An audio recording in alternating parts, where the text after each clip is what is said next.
జీవన్ రెడ్డి అంటే ఎవరు? 40 ఏళ్లకు పైగా రాజకీయ ప్రస్థానం, ఏకంగా 6 సార్లు ఎమ్మెల్యే, ఉమ్మడి కరీంనగర్ జిల్లాలోనే కాంగ్రెస్ పార్టీకి ఆయన పెద్ద దిక్కు. జీవన్ రెడ్డి గారు జగిత్యాల గడ్డ మీద ఉన్న తిరుగులేని లీడర్ అని అందరికీ తెలిసిన విషయం. ఎందుకంటే 1981లో పంచాయతీ ప్రెసిడెంట్ గా తన కెరియర్ ని స్టార్ట్ చేసి 1983లో టీడీపీ నుంచి ఫస్ట్ టైం ఎమ్మెల్యేగా గెలిచారు. సీనియర్ ఎన్టీఆర్ గారి కేబినెట్ లో ఎక్సైజ్ మంత్రిగా కూడా పనిచేశారు. ఆ తర్వాత కాంగ్రెస్ లో జాయిన్ అయి 1989, 96, 99, 2004 అండ్ 2014లో ఏకంగా 6 సార్లు ఎమ్మెల్యేగా గెలిచారు. అంతెందుకు వైఎస్ రాజశేఖర రెడ్డి గారి హయాంలో కూడా ఆర్ఎన్బి మినిస్టర్ గా చేశారు. రీసెంట్ గా 2019లో కరీంనగర్ గ్రాడ్యుయేట్ ఎమ్మెల్సీని గెలిచి తన సత్తా ఏందో మళ్ళీ ఒకసారి ప్రూవ్ చేసుకున్నారు. ఒక్క మాటలో చెప్పాలంటే ఉత్తర తెలంగాణలో ఆయన ఒక పొలిటికల్ టైగర్ అనే చెప్పొచ్చు. అలాంటిది ఈ రోజు జీవన్ రెడ్డి గారు అదే పార్టీని ఎందుకు వదిలేసి వెళ్ళిపోవాలనుకుంటున్నారు? ఒక పక్క అధిష్టానం, ఇంకో పక్క కేబినెట్ మినిస్టర్లు, టీపీసీసీ ప్రెసిడెంట్ అయిన మహేష్ గారు వచ్చి బతిమలాడినా కూడా ఆయన ఈ పార్టీలో ఉండాలి అని అనుకోవట్లేదంట. అసలు దీనికి కారణం ఏంటి అని చూస్తే బీఆర్ఎస్ నుంచి గెలిచి జగిత్యాల ఎమ్మెల్యేగా ఉన్న డాక్టర్ సంజీవ్ కుమార్ గారు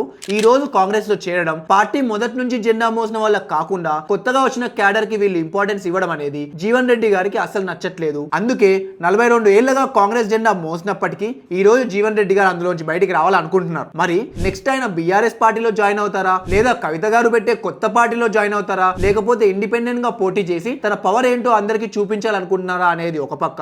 అండ్ ఇంకో పక్క కాంగ్రెస్ ఇలాంటి మంచి స్ట్రాంగ్ నాయకుల్ని పోగొట్టుకుంటూ నెగిటివ్ టాక్ ని మూట కట్టుకుంటుందా అనేది ఇంకో పక్క. మీ ఒపీనియన్ ని కమెంట్ చేయండి.